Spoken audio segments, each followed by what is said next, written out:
So Bo Burnham has put out some outtakes of his show Inside, his hit show on Inside that was on Netflix, and he just put them up on YouTube.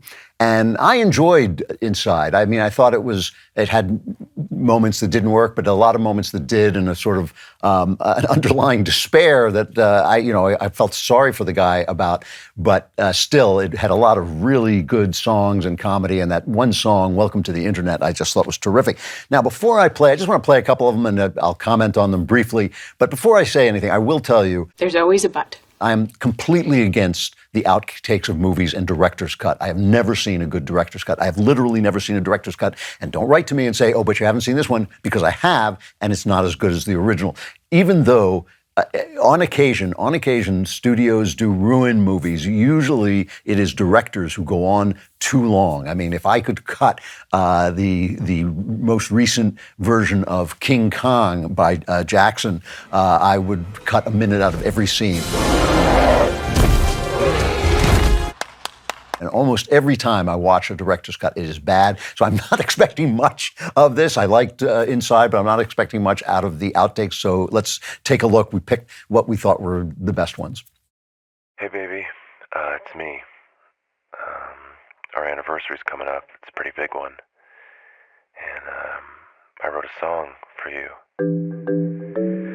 So I'm just leaving you this voicemail because I want the song to begin with this voicemail. Like, I want the voicemail to play in the beginning of it. So if you could just download this voicemail when you get it and then text it to me. You might need to download another app to download I don't know if you can rip your voicemail right off your phone. You might need to just Google it. Don't call me and ask me, because I know what you're gonna do. You're gonna get this and you're gonna think you just can't do it, and you're gonna call me. But then I'm just gonna Google it. So just you Google it. You're an adult. You can figure it out. So just figure it out and text me the voicemail immediately, if you wouldn't mind. Right when you get this.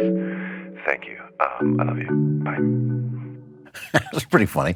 I mean, it was classic, male-female humor that women. I know, my wife is completely technologically inept. You're walking down a very dangerous road, and I'll try and help her, and I make things worse. So that was mildly funny. What was really good about Inside was its actual feeling of the despair of being in that lockdown. Some of us were not as locked down as others because we didn't pay attention to it as much. But I thought its insights into the internet were really funny. So that, I don't know, mildly amusing. Outtakes usually should remain outtakes. Let's take a look. This one is Bo Burnham's Inside the Podcast with Bo Burnham and Bo Burnham.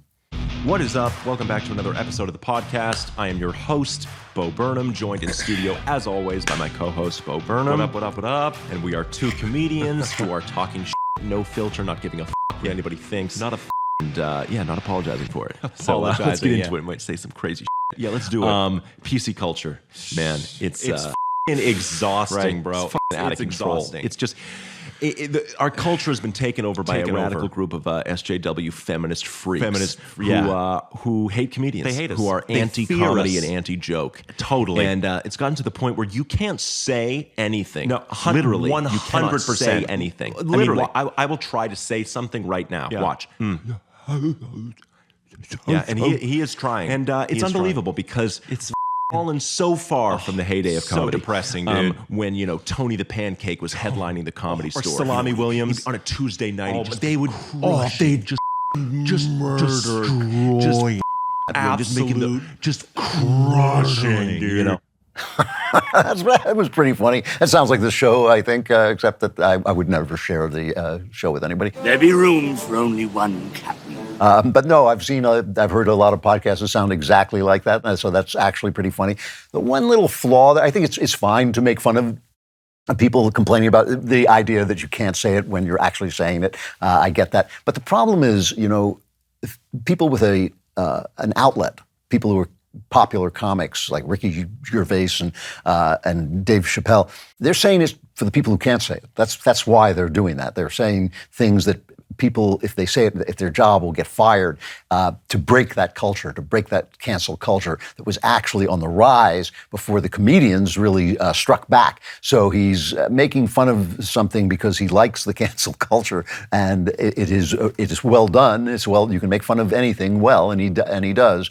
But he's wrong, because obviously if these famous comedians don't say what they say and take the heat and risk, in fact, being canceled themselves and know that they're going to be an enemy of the left forever, if they don't do it, then the guy who has no outlet is going to get nailed. And that's why they do it, actually. It's actually the right thing to do.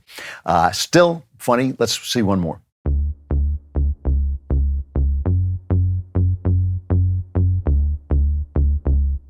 They're really gonna make me vote for Joe Biden.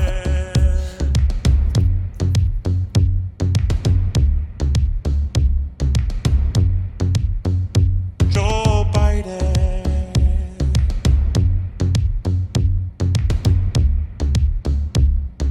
How is the best case scenario, Joe Biden?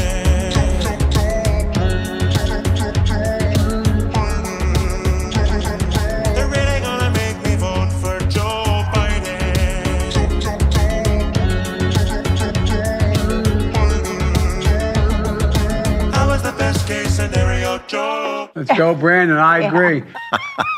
That's pretty good. I mean, as a left-winger making fun of himself, which you don't get to see, it should be in a museum. But, you know, here's the thing about this. And I really like this guy. I think he's really talented and really fun to watch, and creative, too.